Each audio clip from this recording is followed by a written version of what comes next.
Hey everyone, welcome back to Beyond the Quo. I'm Stacey Luces, and today we're going to talk to a very special guest. I will introduce him in a moment.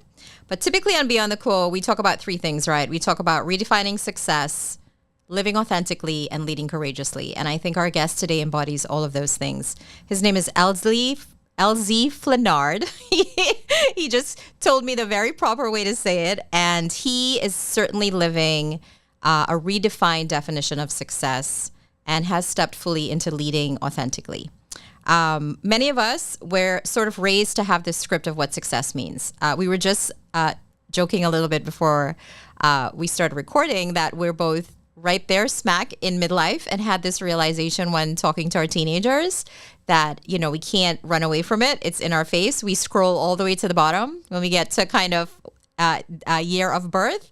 And so that hits hard, right? And we've been taught this script of work hard, climb the ladder, achieve these very specific success and milestones, and then we'll be set. We're going to have stability. We're going to have security. We're going to have this sense that we've arrived and we've made it and we're living the dream. But sometimes we get there and it's not what we think, right? And that's kind of a big part of what we try to get to the bottom of and share strategies with is how to navigate some of those unexpected twists and turns that come up when we think we have it all, but something inside is really significantly missing. For many leaders, we instead of feeling fulfilled, you know, I was talking about this and reading a lot about it in today's situation where we're having a round of layoffs and a lot of restructuring and typical things that happen beginning of the year, but more so now. And a lot of people are struggling because one thing that we have done really well is build our identity on that title and that job and that career. And so I want to hand the mic over to kind of just say hello. Elzie, welcome. Thank you so much for joining me. I'm so excited to have you on. Yeah, thank you so much for having me. I'm super excited about this conversation. Awesome. So Elzie is also the host of Enterprise Now, and he is the founder of Podcast Town, and I can't wait to hear more about what that means. And he's interviewed some bright minds in business, sharing insights that changed the game. What I really appreciate about his story, though, when I was reading kind of his bio and getting prepared for this, is he's not just talking about success, but he's sort of redefined it to suit kind of his life and the season that he's in. His journey has been one of self-mastery, resilience, and stepping into purpose on his own terms. And today we're going to unpack some of what that really means for all of us trying to navigate this messy, beautiful, evolving thing, not only called life, but even more complex, called midlife. So let's get into it. So I talked a little bit about us getting caught up in that cycle of chasing and achieving and performing. And what I really liked about it is that you've worn many hats. Tell me about kind of maybe 4 hats you've worn as you've evolved into who you are and how those have kind of shaped you. I don't want to give it away because when I was checking it out, I was like, wow, that's a great story. But I'm turning it over to you. That's an interesting question. So 4 hats, just 4. Okay. So I always knew a couple of things, Stacey, when I was growing up. I knew I wanted a family. Yeah. Because I didn't have the one that I thought I deserved as a kid. And I knew that I wanted to own my own business. Yeah. I didn't really understand how hard that was going to be or how long it was going to take. And so I've worn many, many, many hats. Education was important to my mom, so I knew I needed to go to college and get some type of degree. And so I ended up, long story short, ended up going into electronics. And so the first hat that I wore was an electronics technician. Okay. And so after some time, I'm an entrepreneur. So after a few years, I'm like, I wonder what it would be like to be an engineer. So I started on that path and started to research what I needed to do. So I ended up going back to college and getting a bachelor's degree to become an electrical engineer. Sure. So that was the second hat that I wore. Did that for a few years, and as my story goes, really wanted more. I wanted to, maximize my potential, and I wanted to be in leadership, but I was really struggling. The place I was at, it just wasn't going to happen. So I told myself, I said, look, I can either try this corporate climbing the ladder thing for another 23 years, or I can stop and do my own thing. And in 23 years, I'm probably going to be ahead of where I would have been if I would have played this corporate game. Sure. So I decided to stop and do my own thing. And kind of got accidentally involved in the podcast space. And so I put on that hat as a podcaster and did that for a few years. And one of my guests after our interview said, Elzie, you're pretty decent at this podcast thing. You ask okay questions and you're a great listener.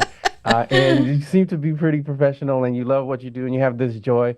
You should help other people start podcasts. And I thought, that's a great idea. I should. And so then I put on my entrepreneurship hat. And that's the hat I currently wear in terms of professionally. So I've been doing this for almost 6 years now as a full-time entrepreneur, 20 plus years part-time.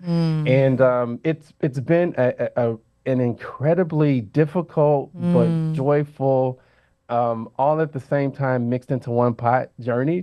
But I'm excited about the future, and I'm excited to be wearing this hat. Yeah.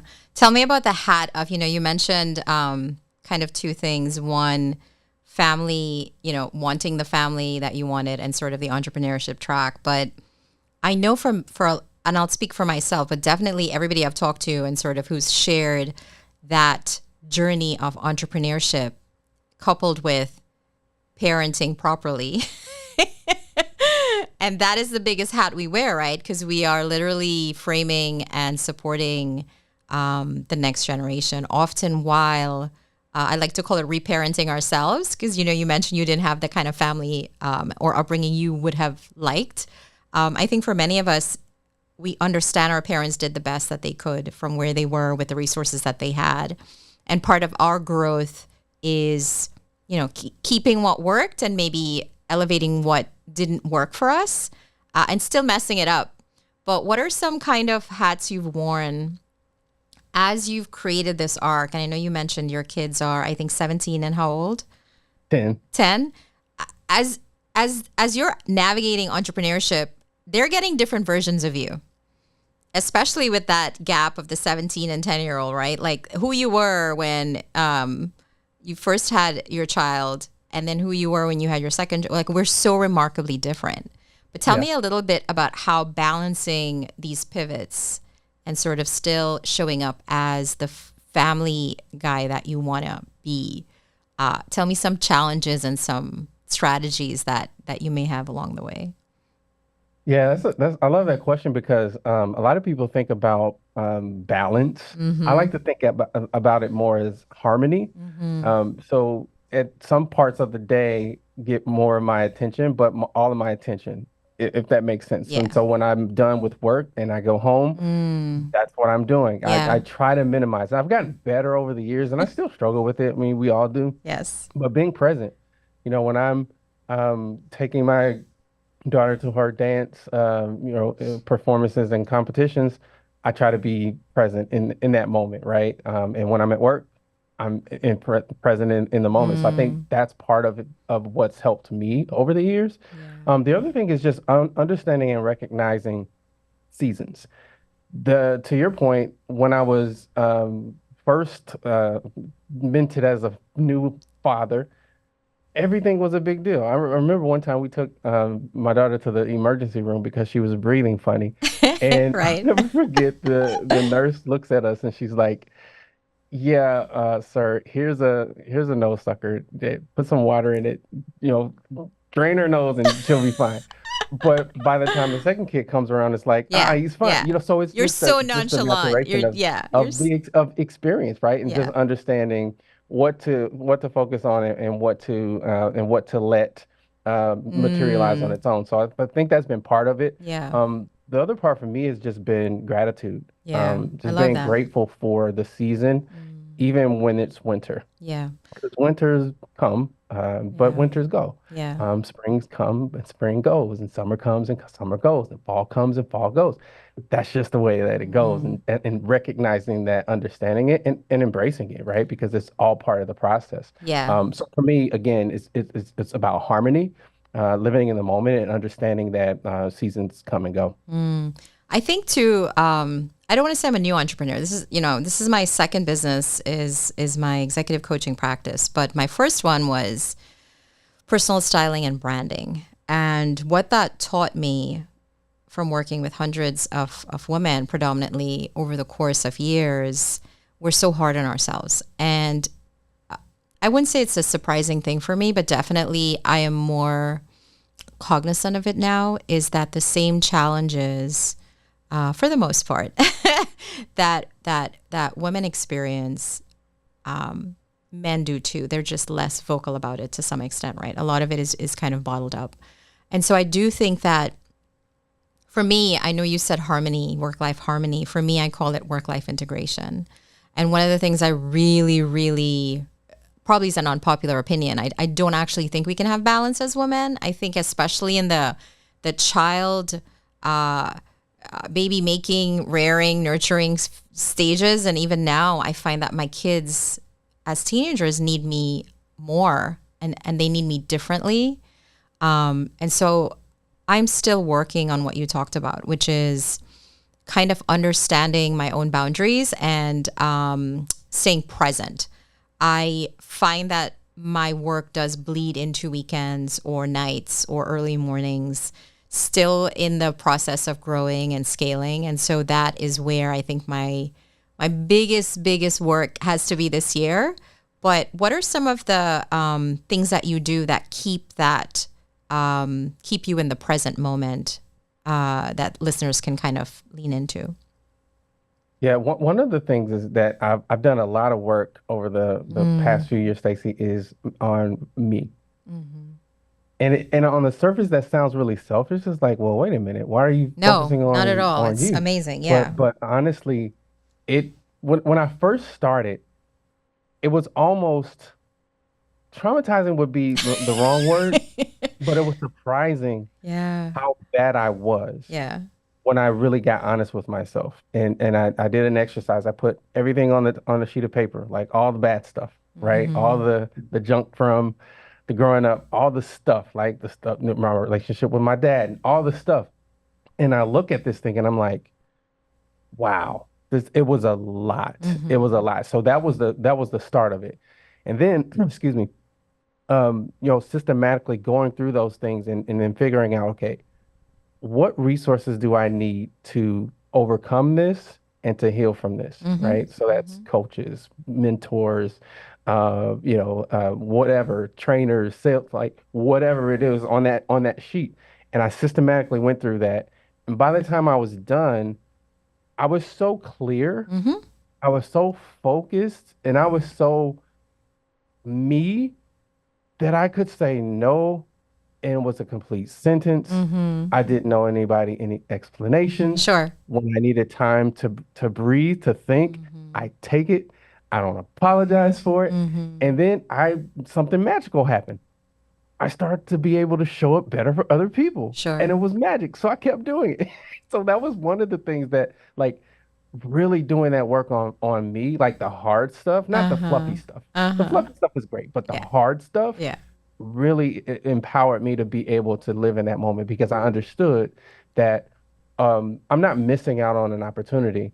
I'm in this moment, and this moment is the opportunity. And so it took that fear of missing out off the table. It's like, no, if that client wants to call me on Saturday, and I've expressed and communicated that I don't work on Saturday. Sure. If they still insist on calling me on Saturday, You don't have to respond at all. two things need to happen. Yeah. Right? Either I need to reiterate my expectation and reestablish the boundary, or they're not the right client for me. There's some other person, some other place that would be more than willing to answer your phone call on Sunday, but it's not Elzie. And so once I got to that place, it just flowed a lot I better. love that you referred to I love that easier. you referred to yourself in third person. I mean, it didn't get easier, right? Right. Life is life. And I but wanna pin something you said, right? I think that people, one, I completely agree with you that there is the perception when we talk about taking care of ourselves that, oh my gosh, that to other people that sounds selfish. But really, you are the keeper of yourself, your spirit and your energy and what you bring to the world, right? So first and foremost, your responsibility is to yourself. But what I would love to hear your thoughts on is, I think that people think once you do some work and you are at a certain stage of maybe peace or harmony within yourself, that the work stops. And I have found when I was turning 40, that was my big, they call it midlife crisis. Some people say midlife awakening, whichever, right? Pick one. For me, the milestone of hitting 40 a couple of years ago was my moment when I was like, holy cow, like I want to do things differently. And it was the first time I actively invested in myself with a workshop that, I flew out, spent time with strangers and coaches and did immersive stuff, but I came back transformed. And for me, it's been sort of a 7-year journey. And even what I just sort of pseudo confessed just now, which is I'm back in a pattern of overwork to some extent because so many things are happening, and thank God it's going well. But I almost have to go back to my basics, right? Like I have to go back to what are my morning routines. And I'm sure, I'll ask you to share yours, but I call it goddess work, right? Like I get up in the morning, I drink a full glass of water, I meditate, I journal, I do some activity, whether it's walk the dog or yoga, whatever it is. I brew, coffee and tea for the family, depending on who's consuming what at the moment.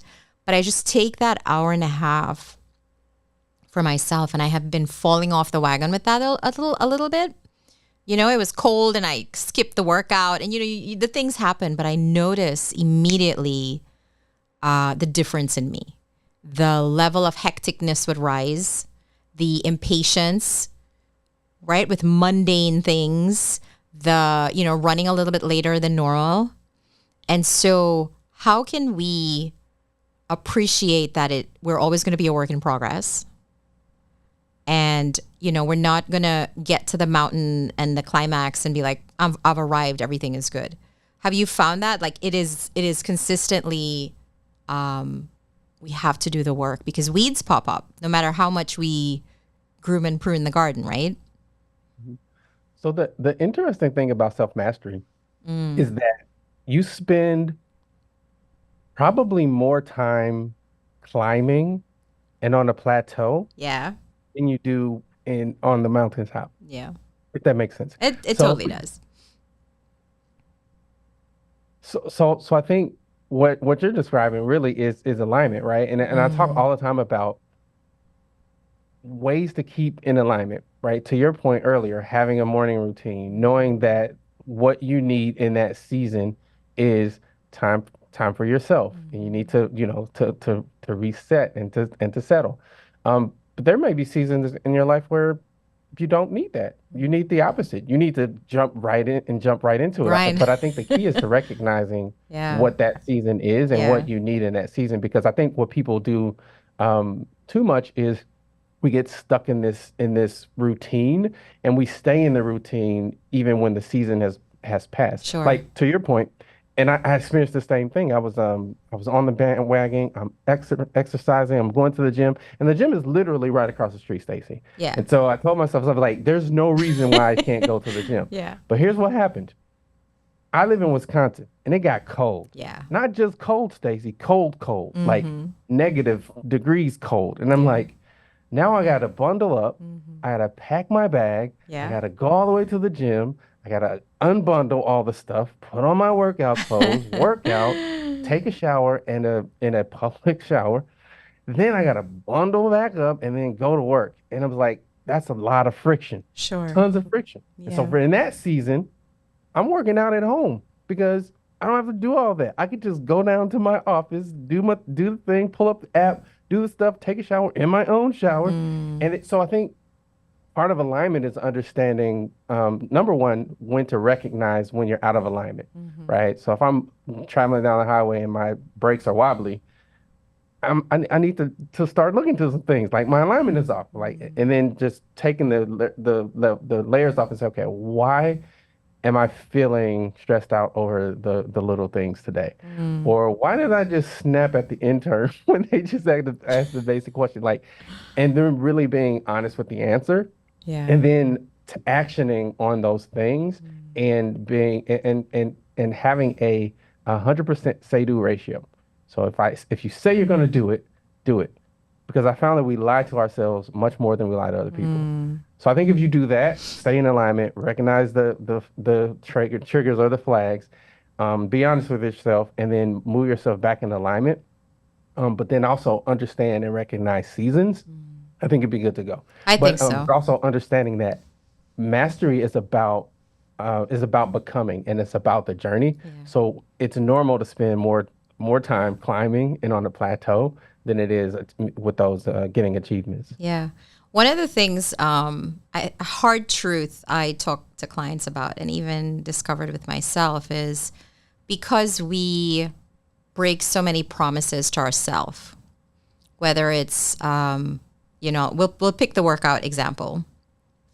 And, working out sometimes can be a vanity metric, right? It could be, hey, just what society expects you to look like and so forth.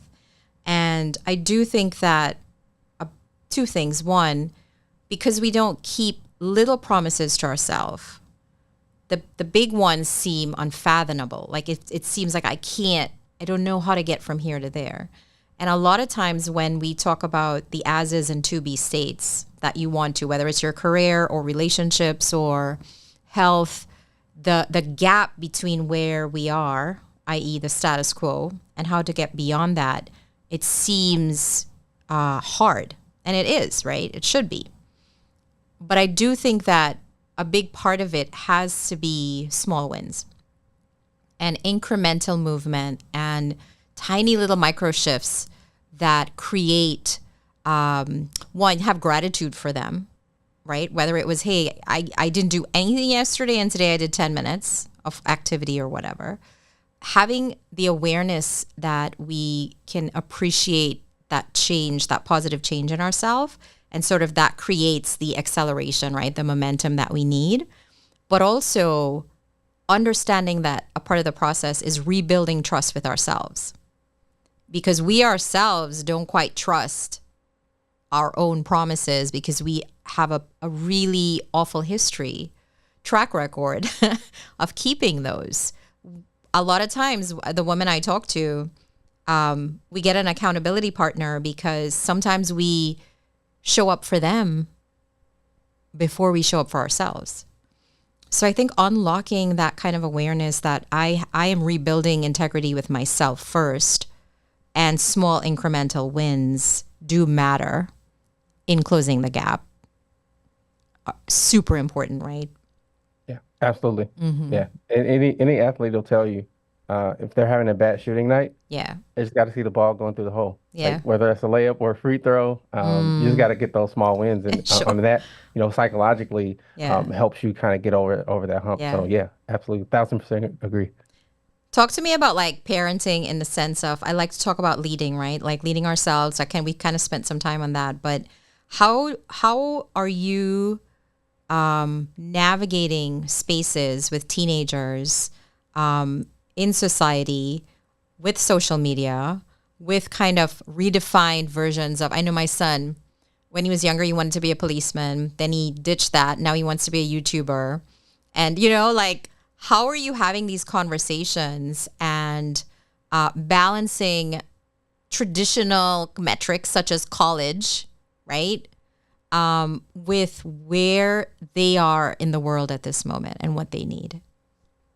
Yeah, one thing that we've tried to do is expose them to as many different things as possible, and kind of just watch and Yeah. observe. Yeah. When they take to a thing, we support them. We answer their questions. My son is big in battle bots. He loves, watching the matches. So we took him to Vegas and went to battle bots, the arena, Oh, and I love just that. exposing Yeah, them yeah, to yeah. different things, and then Yeah. watching how they react. If he takes to it, if now he's asking to do certain things, we'll send them to the camp and things like that, and just exposing them to entrepreneurship. And when I wake up in the morning, here's what dad does, and here's what it's like, and just Yeah.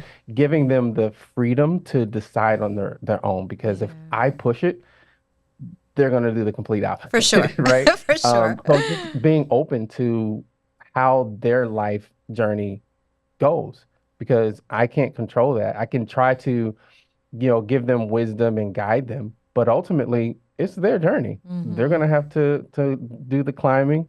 They're gonna have to go through the plateaus. They're gonna have to make mistakes. My job is their guide, is to be their guide and to impart wisdom, to help them avoid the potholes that I fell into, and to be there when they do make those mistakes, and to support them when they're excited about something. I'm excited about it. I have this thing with my son. I call it basket weaving. And what that means is, I don't care if you get into basket weaving. I'm going to come to your basket weaving competitions. I'm going to go and buy you materials to help you build your basket. Like, I'm going to support you in whatever you choose to do. And that's been our approach. And so, our Nia wants to go to college. Okay, great. Yeah. Let's help on that journey, support you. Like, you have options, right? But we support them on their journey as their journey unfolds and plays out. Yeah. A couple Christmases ago, we had a dinner party, and one of our dear friends, his son was there, and all the kids were kind of, I would say they were maybe 11, 12, 13, like in that age range.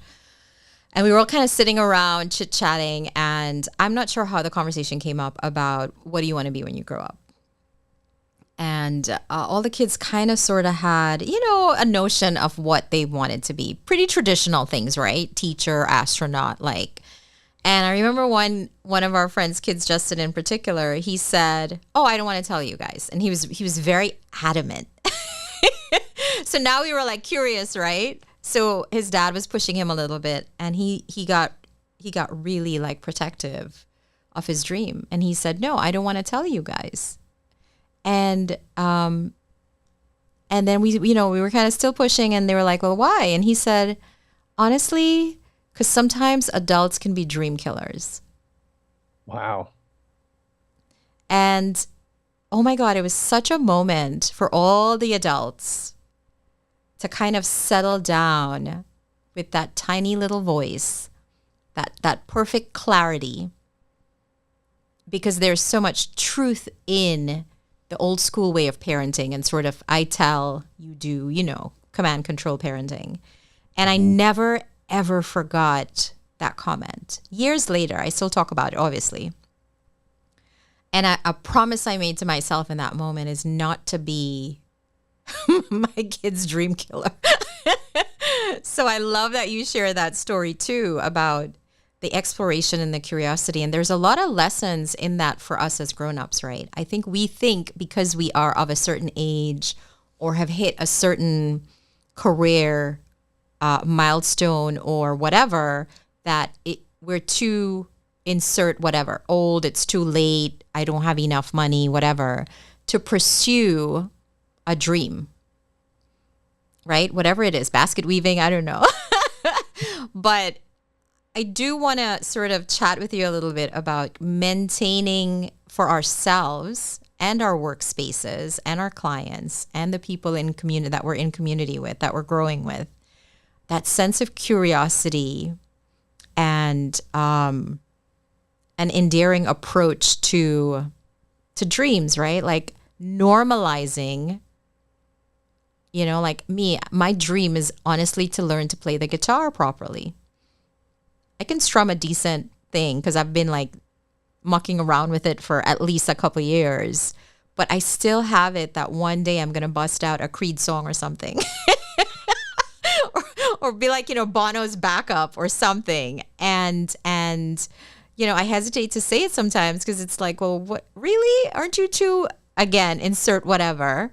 But what are your thoughts around kind of encouraging each other, even in our midlife journeys, to still maintain that curiosity and that ability to dream, and to honestly not be dream killers for ourselves, right? And for each other.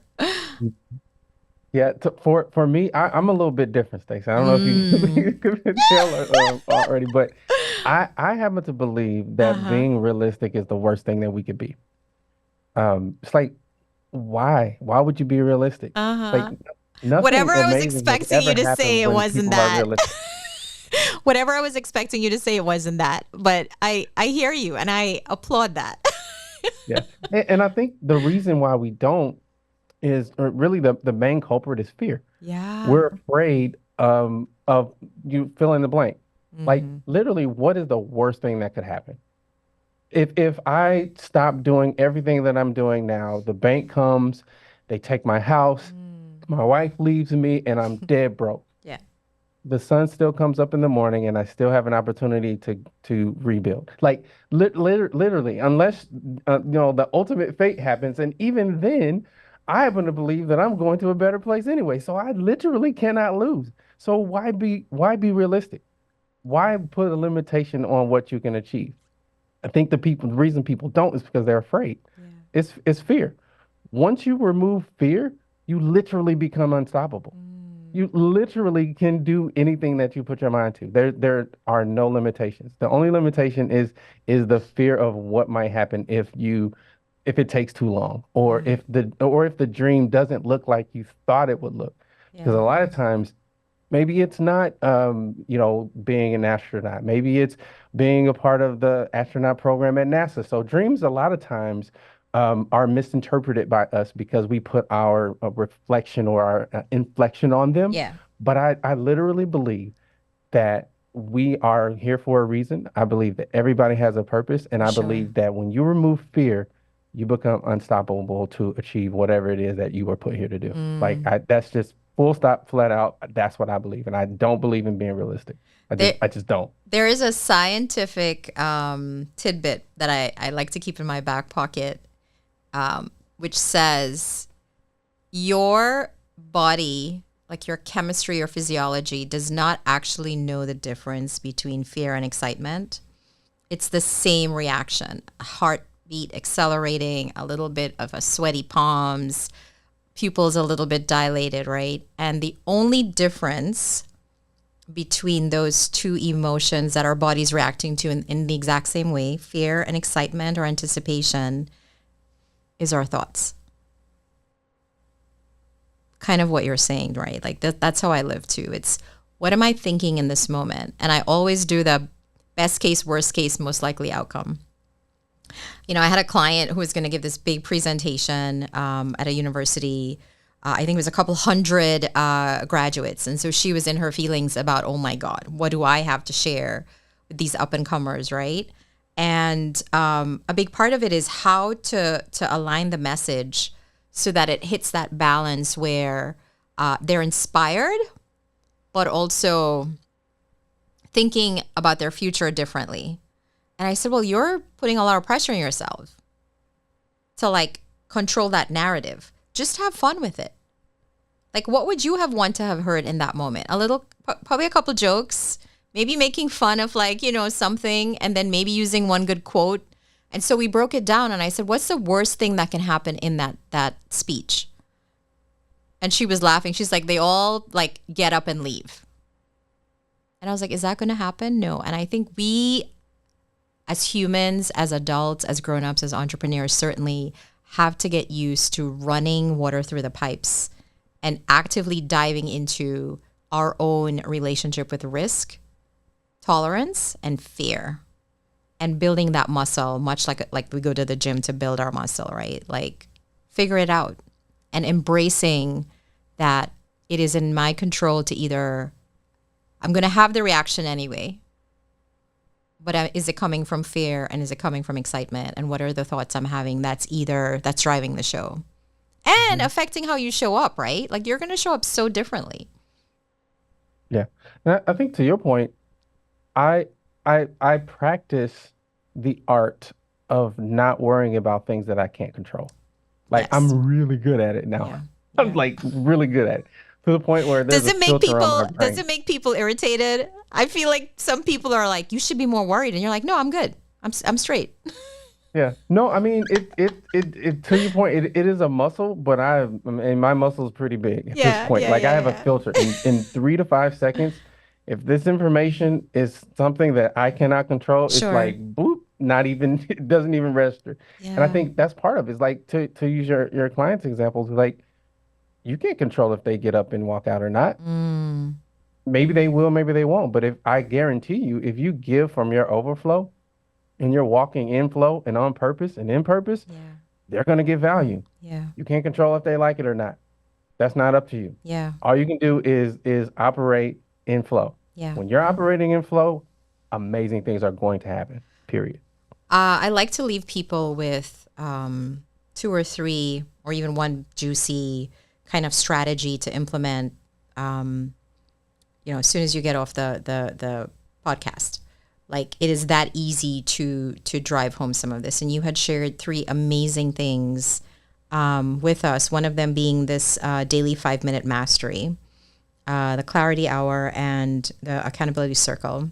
Do you want to share kind of what those are and kind of, or pick one that you think they could easily implement that would make a difference just in how you are right now, given the heaviness of the situation, outside of this nice bubble that we're in? Yeah. Yeah. I would say the 5-minute mastery, because I think, again, Yeah. the moment that you master you, literally your entire world changes. Like it transforms everything. So just taking that 5 minutes every day to really, really get honest and get bare with yourself and who you are and who you want to be, but really who you're not. A lot of people focus on what they want, but a lot of people ignore what they don't want.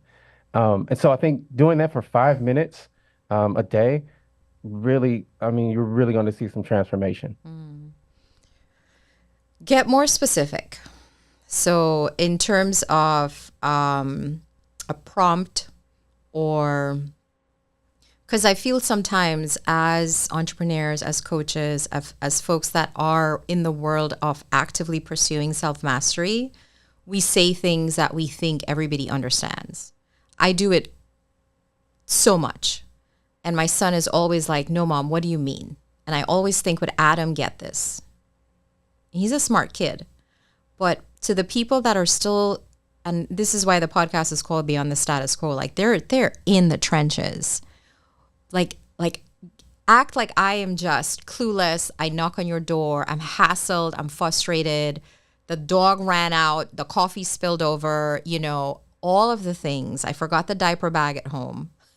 How am I doing 5 minutes to center myself and show up in my full power? What do I want? What do I not want? Yeah. What's the one thing I can control Yeah. that will get me closer to what I want and what I do not want? Love that. Love that. I literally my heart started pitter pattering because I literally just described as a young mom, like that was a morning. And when you are in the thick of it, right? Like you can't see beyond the chaos. And then it's just a trickle. It's just an avalanche. It's not even a trickle at that point. It's just one thing after the next. I love it so much. Elzie, tell people where they can find you, and anything you want to share, anything coming up in your world. Yeah, the easiest place is just my website, elzieflenard.com. Yeah. And if you go there, there's a tab on my website that says free gift. If you click on that, I'll give you a free gift. Yay! We love gifts. All right. Thank you so much. This has been such a powerful conversation. I want to thank you for your wisdom and your time and your generosity of spirit. And before we wrap up, so 3 things that I kind of got from this. One, if you're feeling stuck right now, this is not failure. Right? And a lot of the times we don't pursue the thing because we are fearful of, again, insert what people are going to say, what we think they're going to say, if we think we're going to fail, etc. Push through and kind of build that muscle. The other one is if you're exhausted by success as you once defined it, we're both inviting you to redefine it. In Elzie's case, he sort of test drove many different hats, right? We talked about the seasons of parenting and kind of how to navigate those. We talked about self-mastery in that 5-minute wonderful tip he gave you. None of these things are rocket science. A lot of it is very simple. And the superpower that I have developed in the last couple of years is meditation. And the first time you try to meditate, if you can't shut the voices up in your head, you're doing it right. Because that's your metric. The quieter those get, the better you're getting at it, right? And then the other one, if you are afraid of what happens when you stop chasing, remember you're not a performance nor a pitch. you get to sort of define your life and show up the way that you want. So for everyone listening, thank you so much. Please like, subscribe, share this episode. And you've already done the quo. It's time to go beyond. Catch you next week. Thanks, Elzie. Thanks for having me. Sure.